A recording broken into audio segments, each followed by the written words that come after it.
Hi everyone, so good evening. Welcome back to my YouTube channel. I hope you all are doing great and I'm also fine. So today's topic about punch inspection kit. अब आप लोग सोच रहे होंगे कि ये पंच inspection kit कहाँ से आ गई। तो देखो, मैंने आपको बताया था कि आपके फार्मा इंडस्ट्री में कंप्रेशन एरिया में जहाँ आपकी टैबलेट कंप्रेस होती है, जहाँ आपकी टैबलेट बनती है जिस मशीन पर, उस मशीन के ऊपर पंचेस का यूज होता है, पंच और डाई का यूज होता है। जब आपका अपर पंच और लोअर पंच दोनों क्या करेंगे, प्रेस करेंगे डाई के बीच में, जब आपका जो पंच की जो टिप जाएगी उस टाइम टैबलेट जैसी आपकी डाई होती है, डाई और जो पंच होते हैं उनकी शेप होती है, वैसी शेप आपकी टैबलेट की बन के आ जाएगी। तो जो पंच होते हैं और जो डाई होती है उनकी इंस्पेक्शन करना पड़ती है, टाइम टू टाइम उनकी इंस्पेक्शन करना पड़ती है। तो जब उसकी इंस्पेक्शन क्यों करते हैं, उसकी इंस्पेक्शन इसलिए करते हैं कि आपका जो पंच है वो कहीं से टूटा फूटा तो नहीं है। उसके आपके पंच और डाइस को चेक करते हैं कि आपका जो पंच और जो डाई है वो प्रॉपर सही होनी चाहिए। तो इसलिए हम पंच इंस्पेक्शन करते हैं। तो पंच इंस्पेक्शन में क्या क्या चीजें चेक करते हैं, क्या क्या टेस्ट करते हैं, उसमें एक होता है आपके पास गो नो गो टेस्ट, सेकंड होता है माइक्रोमीटर और एक आपके पास होता है डायल गॉज। अब मैं आपको बताऊंगी, स्टार्ट करेंगे हम सबसे पहले डायल गॉज से। तो देखो इसमें क्या होता है, ये जो डायल गॉज है मैं आपको बताऊंगी, यहाँ पर आपके पास नंबरिंग मतलब शो होगा इधर, जितना भी आपके पास, जैसे आपने बैलेंस देखा होगा, बैलेंस के ऊपर शो होता है सामने, जितना भी हम अगर वेट करते हैं तो कितना वेट है, वैसे ही आपके ऊपर इधर डिस्प्ले के ऊपर शो होगा। तो यहाँ क्या करोगे आप, ये एक स्टैंड है, इसके ऊपर जब अपना पंच रखोगे, पंच होल्डिंग बुश के अंदर जब आप अपना पंच सेट करोगे, तो उस टाइम क्या होना था, with the help of standard punch size set punch -2 on comparator. जो कंपेरेटर स्टैंड है इस यहाँ ऊपर जब आप सेट करोगे तो जो स्टैंडर्ड होगा आपके पास पंच, उसका -2 आना चाहिए। -2 फॉर एक्यूरेट रिजल्ट के लिए -2 आना चाहिए स्टार्टिंग में।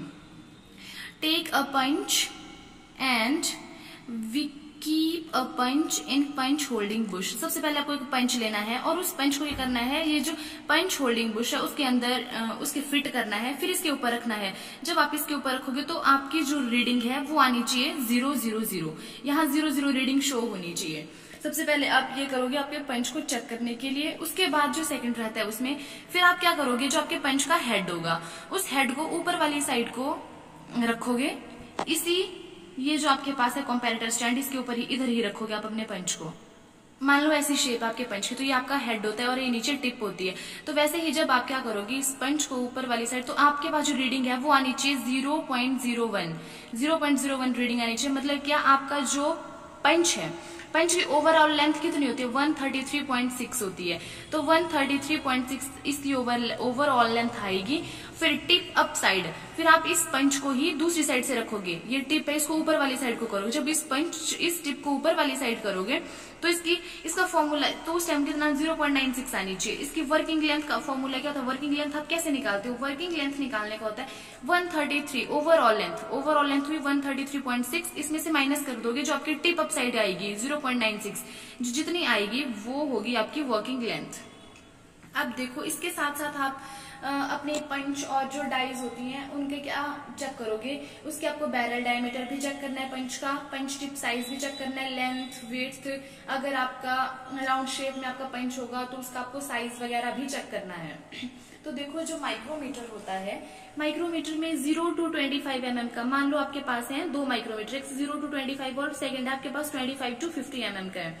तो सबसे पहले आपको क्या करना है, उसके ऊपर सेट करना है 0। कुछ इस टाइप का आपको माइक्रोमीटर आता है, यहाँ से आपको इसको स्क्रू से वो करना होता है, इसको टाइट करना है और यहाँ बीच में आपको पंच या डाई जो भी लगाना है वो आप लगाओगे। फिर यहाँ आपको एक रीडिंग शो करेगा, वो इसके ऊपर ही एक रीडिंग शो करेगा।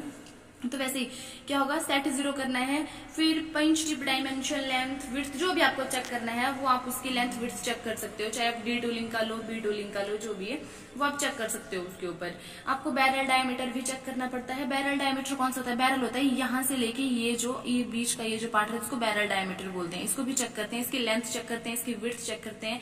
और एक इसमें थर्ड जो टेस्ट होता है वो होता है गो नो गो टेस्ट।